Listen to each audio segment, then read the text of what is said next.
Hello guys, welcome back to my channel. ఈరోజు మన ఛానల్లో మెంతికూర టమాటో పచ్చడిని ఏ విధంగా రెడీ చేసుకోవాలో చూద్దాము. ఈ పచ్చడి వేడివేడన్నంలోకి నెయ్యి వేసుకొని తింటే సూపర్గా ఉంటుంది. ఇంకా లేట్ చేయకుండా రెసిపీలోకి వెళ్ళిపోదాము. ఈ రెసిపీ కోసం నేను ఒక కట్ట మెంతికూరను ఈ విధంగా కాడలతో సహా తీసుకొని శుభ్రంగా వాష్ చేసుకొని అయితే పెట్టుకున్నాను. ఒకటికి 2 సార్లు వాష్ చేసుకోవాలి. ఇంకా తర్వాత అలాగే కారానికి సరిపడా మిర్చి, నేను తీసుకున్నవి కారం లేనివి. అలాగే ఒక 250 గ్రామ్స్ వరకు టమాటోలని ఈ విధంగా తలలు తీసేసి తీసుకున్నాను. 2 టీ స్పూన్ల వరకు వేరుశెనగ గుళ్ళని, అలాగే ధనియాలని, కొద్దిగా ఆవాలు, జీలకర్రని సిద్ధం చేసి పెట్టుకున్నాను. అదేవిధంగా మనం పచ్చడి పోపు పెట్టుకోవడానికి పోపు దినుసులు, ఎండుమిర్చి, వెల్లుల్లి, కరివేపాకు ఇవన్నీ సిద్ధం చేసి అయితే పెట్టుకున్నాను. అలాగే కొద్దిగా స్ప్రింగ్ ఆనియన్స్ని కూడా తీసుకున్నాను. దీనివల్ల చట్నీ టేస్ట్ అయితే బాగుంటుంది. ఇంకా పొయ్యి మీద గిన్నె పెట్టుకొని పచ్చడి కదా, కొంచెం ఆయిల్ ఎక్కువగానే పడుతుంది. ఇంకా ఆయిల్ వేసుకొని మనం ఆవాలు, జీలకర్ర కూడా వేసుకొని వేరుశెనగ గుళ్ళు వేసుకోవాలి. వేరుశెనగ గుళ్ళు కాస్త పచ్చిదనం పోయేంత వరకు బాగా వేయించుకోవాలి, లేదంటే చట్నీ బాగుండదు. ఈ విధంగా వేగిన తర్వాత మనం ముందుగానే సిద్ధం చేసి పెట్టుకున్న పచ్చిమిర్చిని కూడా వేసి వేయించుకోవాలి. పచ్చిమిర్చి వేగడానికి ఎక్కువ టైం ఏం తీసుకోదు, తొందరగా వేగిపోతాయి. కాకపోతే ఇవి వేసుకున్నప్పుడు జాగ్రత్తగా ఉండాలి, చిట్లి మీద పడిపోతుంది ఆయిల్. ఈ విధంగా వేగిన తర్వాత పచ్చిమిర్చిని తీసి మనం పక్కన ఒక గిన్నెలోకి పెట్టేసుకోవాలి.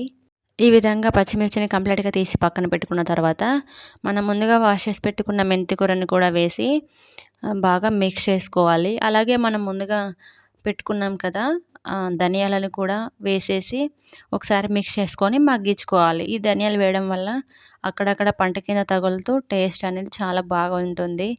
ఈ ధనియాల ఫ్లేవర్ అనేది పచ్చడికి మంచి అరోమానిస్తుంది. ఈ విధంగా ఆకును బాగా వేయించుకోవాలి. మెంతికూర మనం ఎంత వేయించుకుంటే అంత బాగుంటుంది, లేదంటే పచ్చడి టేస్ట్ అనేది చేదుగా ఉంటుంది. మెంతికూరని బాగా వేయించుకుంటేనే పచ్చడి టేస్ట్ అనేది బాగుంటుంది. ఈ విధంగా ఆకు కూడా వేగిన తర్వాత ఆకును కూడా తీసేసి పక్కన పెట్టుకోవాలి. మనం ముందుగా తలలు తీసేసి పెట్టుకున్నాం కదా టమాటాలని, వాటిని ఇలా పెద్ద పెద్ద ముక్కలుగా కట్ చేసుకొని వేసుకుంటే తొందరగా మగ్గిపోతాయి. నేను ఇందాక ఫస్ట్ చూపించడం మర్చిపోయాను. కొద్దిగా చిన్న నిమ్మకాయ సైజ్ అంత చింతపండును కూడా వేస్తున్నాను, బ్యాలెన్స్ కోసం, టేస్ట్ బ్యాలెన్స్ చేయడానికి.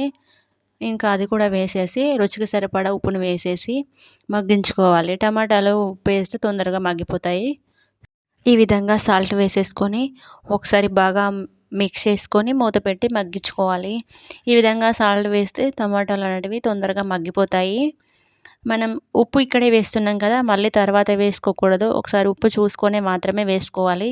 ఈ విధంగా టమాటాలు మగ్గిపోయిన తర్వాత మనం ఫర్దర్ ప్రాసెస్ని అయితే చూద్దాము. ఈ లోపలికి మనకి ముందుగానే వేయించి పెట్టిన మిర్చి ఆకు అంతా చల్లారిపోయి ఉంటుంది. ఇంకా మనం మిక్సీ గిన్నెలోకి ముందుగా మిర్చిని, వేరుశెనగ గుళ్ళని మాత్రం తీసుకొని కోర్స్గా గ్రైండ్ చేసుకోవాలి. అన్నీ ఒకేసారి వేసేస్తే అంత బాగోదు టేస్ట్ అనేది. ఈ విధంగా కోర్స్గా గ్రైండ్ చేసుకున్న తర్వాత మనం వేయించి పెట్టుకున్న టమాటో మిక్చర్ని కూడా వేసి 1-2 అలా పల్స్ ఇచ్చేసిన తర్వాత ఫైనల్గా మనం వేయించి పెట్టుకున్న మెంతాకును కూడా వేసేసి గ్రైండ్ చేసుకోవాలి. బాగా మెత్తగా చేసుకోకూడదు, కొంచెం కోర్స్గానే గ్రైండ్ చేసుకోవాలి. ఈ విధంగా గ్రైండ్ చేసుకున్న పచ్చడికి మనం పోపు పెట్టుకోకుండా కూడా టేస్ట్ బాగానే ఉంటుంది, కానీ నేను ఇక్కడ పోపు పెడుతున్నాను. ఈ విధంగా మనం కొద్దిగా వేరుశనగ నూనె వేసుకొని అందులోకి ఇంకా మనం రెడీ చేసి పెట్టుకున్న పోపు దినుసులు అన్నిటిని, స్ప్రింగ్ ఆనియన్స్ని కూడా వేసి బాగా వేయిస్తున్నాను. పోపు మనకు ఎంత బాగా వేగితే పచ్చడి టేస్ట్ అనేది అంత ఎక్కువగా ఉంటుంది. కావాలనుకుంటే హింగ్ కూడా వేసుకోవచ్చు, నేను ఇక్కడ వేయట్లేదు. ఈ విధంగా పోపుని బాగా ఎర్రగా వేయించుకున్న తర్వాత స్టవ్ ఆఫ్ చేసేసి మనం గ్రైండ్ చేసి పెట్టుకున్న పచ్చడిని కూడా వేసి ఒకసారి బాగా మిక్స్ చేసుకోవాలి, పోపు అంతా పచ్చడికి పట్టేలాగా. ఇంకా మనం నెక్స్ట్ సర్వ్ చేసేసుకోవడమే. ఈ పచ్చడి వేడివేడి అన్నంలోకి కాస్త నెయ్యి వేసుకొని తింటే సూపర్గా ఉంటుంది, టేస్ట్ అదిరిపోతుంది. ఈ రెసిపీ కనుక మీకు నచ్చినట్లయితే ఒక లైక్ చేయండి. Please do subscribe my channel.